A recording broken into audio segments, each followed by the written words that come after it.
एक लड़की गुस्सा करते हुए अपने घर की गेट से अंदर आ रही थी। अंदर घुसते ही वह चिल्लाती है, हरी हरी कहाँ हो तुम, सुनते क्यों नहीं, यह कैसा कार ठीक करवाए हो तुम, स्टार्ट ही नहीं होता, मुझे तुम्हारी वजह से टैक्सी से आना पड़ा, जाओ कार को अच्छे से ठीक करा कर लाओ, इस बार ठीक नहीं हुई कार तो मैं तुम्हें नौकरी से ही निकाल दूंगी। ठीक है अवनी बेटा, ऐसी गलती अब नहीं होगी। अवनी जैसे ही घर में घुसी, वो ड्राइंग रूम की तरफ देखती है। अवनी की माँ किसी देहाती औरत से बातें कर रही थी। अवनी बिना कुछ बोले अपने रूम की ओर जाने लगती है। अपने मन में गुस्से में बोले जा रही थी, माँ भी किन किन लोगों से बातें करती हैं। अपने घर की प्रेस्टीज का तो कोई ख्याल ही नहीं है, हम लोगों को ये ख्याल रखना चाहिए। हम हाई क्लास वाले हैं और लो क्लास वालों को नीचे बिठा के ही बातें करना चाहिए। अवनी की इसी आदत के कारण अवनी को कोई लड़का पसंद नहीं आ रहा था। वो सभी लड़कों को रिजेक्ट कर देती थी। ऐसा करते करते बहुत दिन निकल गए थे। उसको अपनी सोच जैसा लड़का मिल ही नहीं रहा था। एक दिन अवनी के पापा उससे गुस्से में पूछते हैं, अवनी के पापा, बेटी आखिर तुमको कैसा लड़का चाहिए, इतने सारे रिश्तों को मना कर चुकी हो तुम। अवनी के पापा जमींदार थे और साथ में बिजनेस भी करते थे। उनका नाम शहर के धनी व्यक्तियों में आता था, शहर में उनकी बहुत इज्जत थी। अवनी, पापा मुझे आपके जैसा हैंडसम और आपसे भी बड़ी पोजीशन रखने वाला लड़का चाहिए।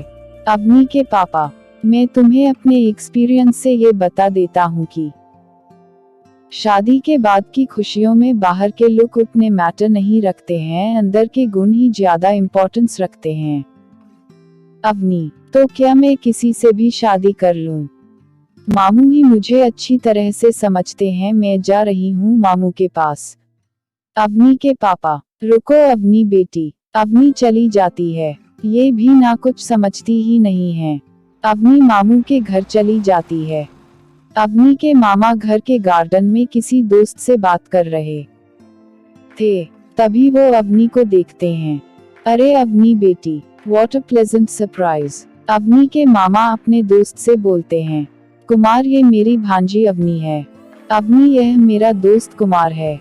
अवनी, नमस्ते कुमार। अवनी, आप बहुत सुंदर हो। अवनी के मामा, लो फिर शुरू हो गए तुम, यह मेरी भांजी है। कुमार अवनी को देखे जा रहा था। अवनी के मामा हंसते हुए बोलते हैं, हमने साथ में बिजनेस में बहुत सारी कामयाबी पाई है, लेकिन हमें पाने में कोई कामयाब नहीं हो सका। हम दोनों ही अनमैरिड हैं अभी तक। कुछ देर के बाद कुमार चला जाता है। अवनी अपने मामू के साथ अंदर आ जाती हैं। अवनी के मामा, क्या हुआ अवनी बेटा, पापा से फिर गुस्सा हो गई क्या? अवनी, मामू मुझे वहाँ कोई नहीं समझता है, मैं वहाँ वापस ही नहीं जाऊंगी। अवनी के मामा, ठीक है बेटी, नहीं जाना, लेकिन आज पार्टी है, वहाँ चलना होगा। अवनी, ठीक है मामू, आई विल गो। शाम हो गई थी। अवनी और अवनी के मामा दोनों पार्टी में जाने को तैयार हो चुके थे। अवनी के मामा, अवनी तुम तैयार हो गई क्या? अवनी, यस मामू। अवनी के मामा, देन लेट्स गो। दोनों पार्टी पर पहुंच जाते हैं। अवनी की नजर एक लड़के पर जाती है, वह उसे बहुत ही हैंडसम लगता है। अवनी की नजर उससे हट ही नहीं रही थी। उस लड़के की भी नजर अवनी की तरफ जाती है। लड़का भी अवनी को देखते ही रह जाता है। फिर अवनी उस लड़के के पास जाती है। हेलो, यस, मेरा नाम अवनी है। वाह, यह तो आपके जैसा ही प्यारा नाम है। मेरा नाम यश है। अवनी, यह तो आपके जैसा ही हैंडसम नाम है। ये बोलते ही दोनों जोर जोर से हंसने लगते हैं। यश, ये सही बात नहीं है, आपने मेरी नकल की। अवनी कुछ नहीं बोली, हंसती रही। फिर पार्टी में अवनी और यश के बीच खूब सारी बातें हुई। दूसरे दिन दोनों ने मिलने का वादा किया और दोनों में रोज रोज मुलाकातें होने लगी। अब मुलाकातें प्यार में बदल गई थी। अवनी को यश, यश को अवनी पसंद आ गई थी। लेकिन अवनी को अभी तक यह पता नहीं था कि यश क्या काम करता है। अवनी को भी यही लगता है कि यश भी उसी की तरह रिच फैमिली से है, इसलिए उसने यश से कभी कुछ पूछा ही नहीं। थोड़े दिन के बाद अवनी यश को अपनी फैमिली से मिला देती है।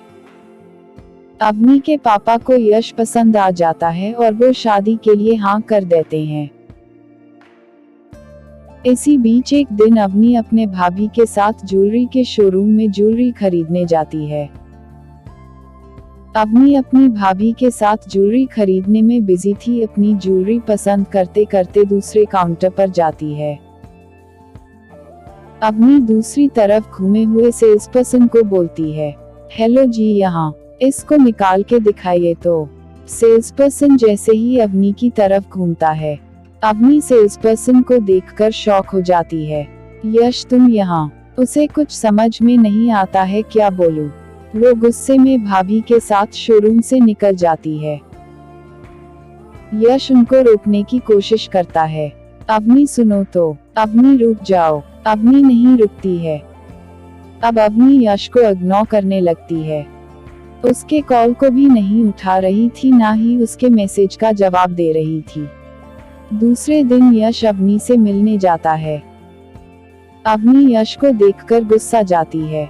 अवनी, अब क्या लेने आए हो? तुम एक ज्वेलरी शोरूम में एक सेल्स पर्सन का काम करते हो। तुमने तो मुझे धोखा दिया है। यश, नहीं, ऐसा बोलकर तुम हमारे प्यार को गाली दे रही हो।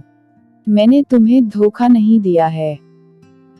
मैं भी एक करोड़पति फैमिली से बिलोंग करता हूँ, लेकिन मेरे अंकल ने सारी प्रॉपर्टी धोखे से अपने नाम कर लिया है और मुझे पूरा भरोसा है कि 2-3 महीने में केस का फैसला आ जाएगा और हम केस जीत जाएंगे। अवनी, तो क्या हुआ? बोलकर अवनी अंदर चली जाती है। यश भी जान चुका था अब बोलने का कोई फायदा नहीं है, वो भी वापस चला जाता है। फिर फ्रस्ट्रेशन में अवनी मामू के पास चली जाती है। एक दिन अवनी मामू को बोलती है, मैं कुमार जी से शादी करूंगी। अवनी के मामा, पागल हो गई हो क्या तुम? वो तो मेरा क्लासमेट था। अवनी किसी की नहीं सुनती है और कुमार से कोर्ट मैरिज कर लेती है। अवनी ने प्रॉपर्टी और स्टेटस के लालच में कुमार से शादी तो कर ली थी, लेकिन उनकी शादी अच्छी नहीं चल रही थी, क्योंकि दोनों की एज में बहुत ही फासला यानी डिफरेंस था। एक दिन अवनी कुमार के साथ पार्टी में जाती है। कुमार के दोस्त का बर्थडे था, वो किसी कारण से केक नहीं काट रहा था। कुमार, क्या हुआ? केक काटने में इतना लेट क्यों कर रहे हो? वो मेरे बेटे का मल्टी मिलेनियर दोस्त आने वाला है, बस उसी का इंतजार है। जैसे ही वो मल्टी मिलेनियर लड़का आता है, अवनी के चेहरे का रंग उतर जाता है। वो पूरी तरह से शॉक नजर आ रही थी। अवनी मन ही मन बोलती है, यश। कुमार यश से हाथ मिलाने जाता है, साथ साथ अवनी भी चली जाती है। यश कुमार से हैंडशेक करता है और अवनी की तरफ देखे बिना ही दूसरी ओर चला जाता है, जैसे कि अवनी कोई अनजान हो। हम इस कहानी से 2 लेसन्स यानी सीख ले सकते हैं। 1, जब हम किसी पर भरोसा करें तो पूरा करें। कभी भी आधा अधूरा भरोसा ना करें, वरना भरोसा ही ना करें। 2, जब हम किसी से प्यार करें तो कभी भी उस इंसान से कोई बड़ी बातें ना छुपाए, उसे एक तरह का धोखा बोलते हैं।